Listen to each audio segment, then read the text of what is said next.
திராவிட முன்னேற்றக் கழகத்தின் பிரச்சாரம் தொடர்ந்து நடைபெற்று வருகின்ற வகையில் இன்றைக்கு இறுதிக்கட்ட பிரச்சாரமாக திராவிட முன்னேற்றக் கழகத்தின் மாநில இளைஞரணி செயலாளரும் மாண்புமிகு இளைஞர் நலன் மற்றும் விளையாட்டு மேம்பாட்டுத்துறை அமைச்சருமான மரியாதைக்குரிய உதயநிதி ஸ்டாலின் அவர்கள் தும்பூர் கிராமத்தில் பிரச்சாரம் மேற்கொள்ள இருக்கிறார்கள். நேற்றையிலிருந்து அவருடைய பிரச்சாரம் விக்கிரவாண்டி தொகுதியில் துவங்கியிருக்கிறது. இன்றைக்கு 4 இடங்களில் பிரச்சாரத்தை மேற்கொண்டு இறுதியாக பிரச்சாரத்தை முடிக்க இருக்கிறார். எனவே ஒரு மிகப்பெரிய வெற்றிக்கு இந்த பிரச்சாரம் அடித்தளமாக அமைய இருக்கிறது. இந்த விக்கிரவாண்டி தொகுதியை பொறுத்தவரை கடந்த முறை திராவிட முன்னேற்ற கழகம் என்ற வெற்றியை விட இன்னும் கூடுதல் வாக்கு வித்தியாசத்தில் இன்றைக்கு போட்டியிடுகின்ற வேட்பாளர் அன்னியூர் சிவா அவர்கள் வெற்றி பெறுவார்கள்.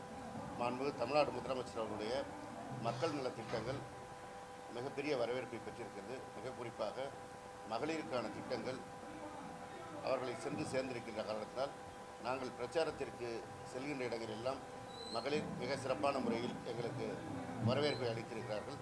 எனவே இது ஒரு பெரிய வெற்றியை பெற்றுத்தரும்.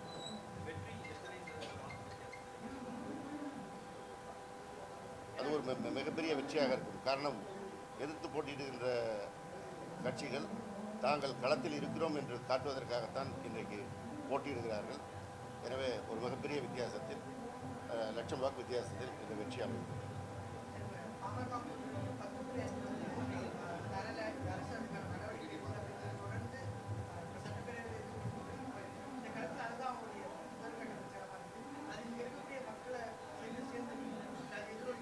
ஏன்னா இந்த 10.5 என்பதெல்லாம் அவர்கள் தேர்தல் காலங்களில் தொடர்ந்து எடுத்துக்கொள்கின்ற ஒரு ஆயுதம் என்பதை அந்த மக்கள் அறிந்திருக்கிறார்கள். மிக குறிப்பாக கடந்த சட்டமன்ற தேர்தலின் போது ஒரு அவசர கோலத்தில் அள்ளித்தெரித்தார் போல் ஒரு அறிக்கையை வைத்துக்கொண்டு தேர்தல் அறிவிக்கின்ற நாளன்று சட்டமன்றத்தில் அதை சொல்லி அந்த இடஒதுக்கீடை வழங்கினார்கள். ஆனால் நீதிமன்றம் அதை நிராகரித்திருக்கிறது. நிராகரித்த பிறகு அதை எந்த தரவுகளோடு அதை செயல்படுத்த வேண்டும் என்பதற்கு வழக்கறிஞர்களோடு மாண்புமிகு முதலமைச்சர் அவர்கள் நேரடியாக விவாதித்து சம்பந்தப்பட்ட துறை அலுவலர்களையும் வைத்து விவாதித்து அதற்கான நடவடிக்கை எடுத்தார்கள்.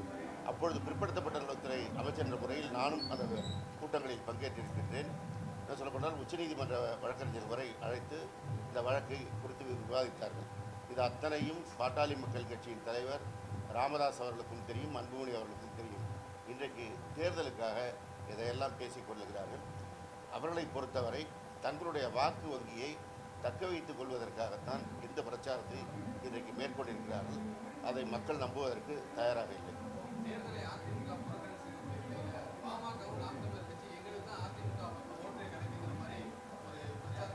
அதற்கு எதிர்க்கட்சி தலைவர் எடப்பாடி பழனிசாமியே பதில் சொல்லியிருக்கிறார். அவர்களுக்கு வாக்களிக்க மாட்டார்கள் என்று சொல்லியிருக்கிறார்.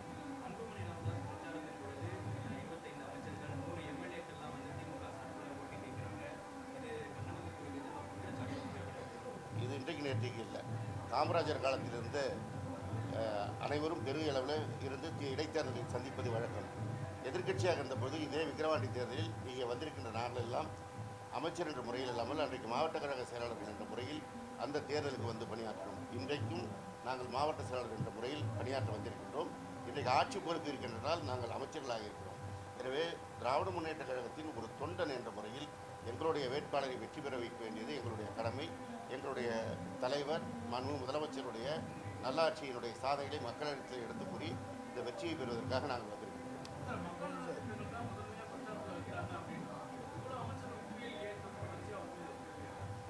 அதான் நான் சொன்னேங்க, ஏற்கனவே இந்த திராவிட முன்னேற்ற கழகத்தின் நிர்வாகிகள் என்ற முறையில் நாங்கள் வந்திருக்கிறோம். நாங்கள் அமைச்சர்களாக இருக்கிறோம், அவ்வளவுதான். மாவட்ட செயலாளர்கள் பல்வேறு நிலை பொறுப்பாளர்கள் வந்திருக்காங்க.